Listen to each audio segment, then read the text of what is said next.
3 weeks after giving birth, Elena asked her billionaire husband if she could attend the gala with him. He looked at her stomach, adjusted his cufflinks and said, "Not tonight. You don't look like the woman people expect to see beside me." For a moment, Elena said nothing. She stood in front of him in their bedroom, wearing the black gown she had chosen carefully that afternoon. Her body was still healing. Her stomach was still soft. Her back still ached from nights spent rocking their newborn son to sleep.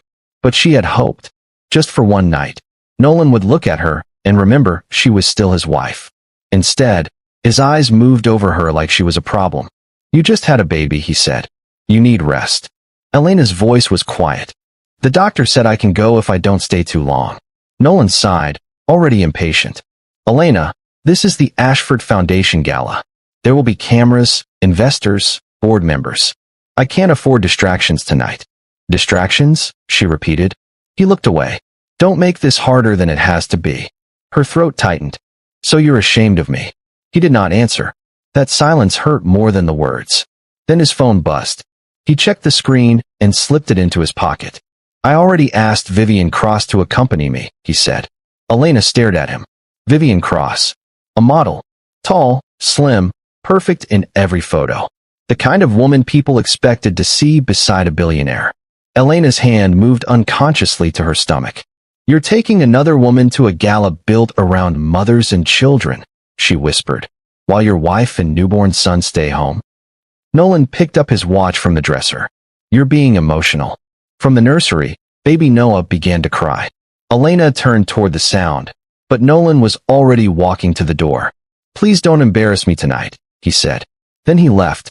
Elena stood frozen until the front door closed downstairs. Only then did her tears fall. She went into the nursery and lifted Noah from his crib.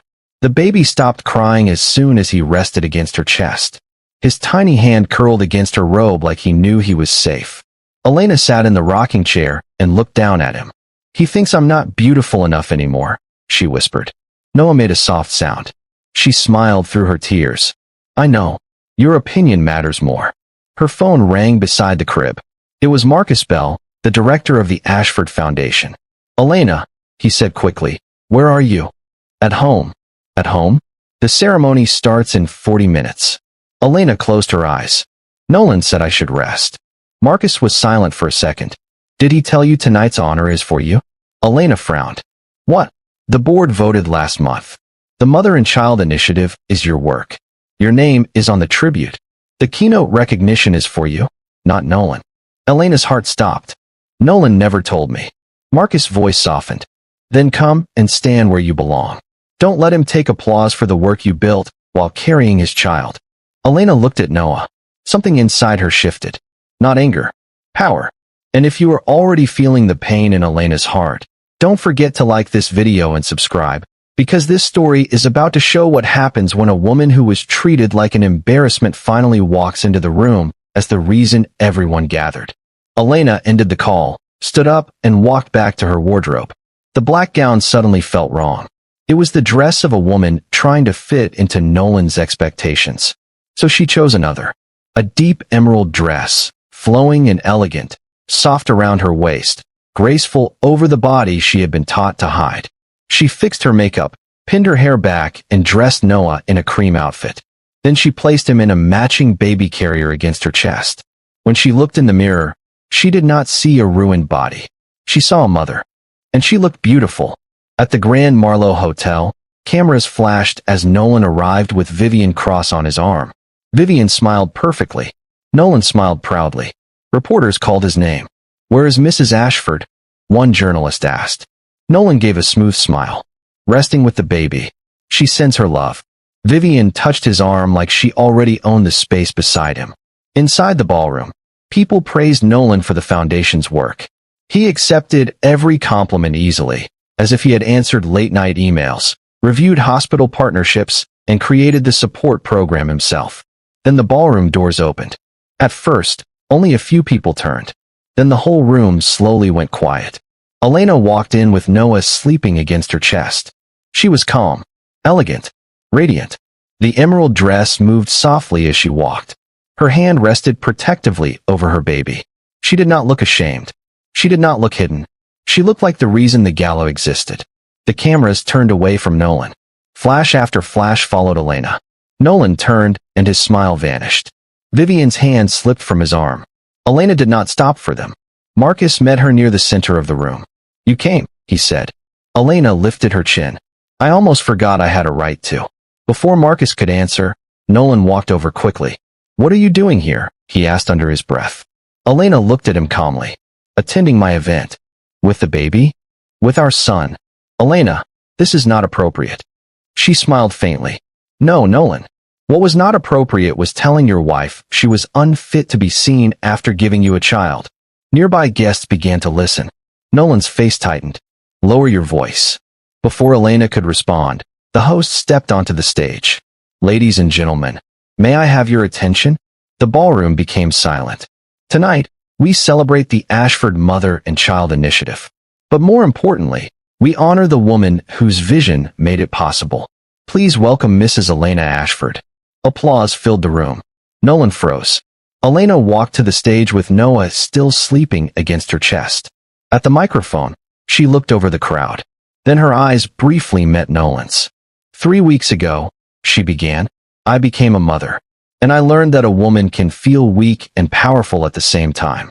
The room grew still. My body changed. My nights changed. My life changed. But my worth did not disappear. A few women nodded.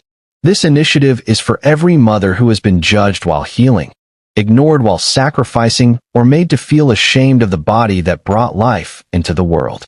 Her hand rested gently over Noah's back. This body was not ruined. This body carried my son. And anyone ashamed to stand beside it was never worthy of standing beside me. For a second, silence. Then the room erupted. Women stood first. Then donors. Then reporters.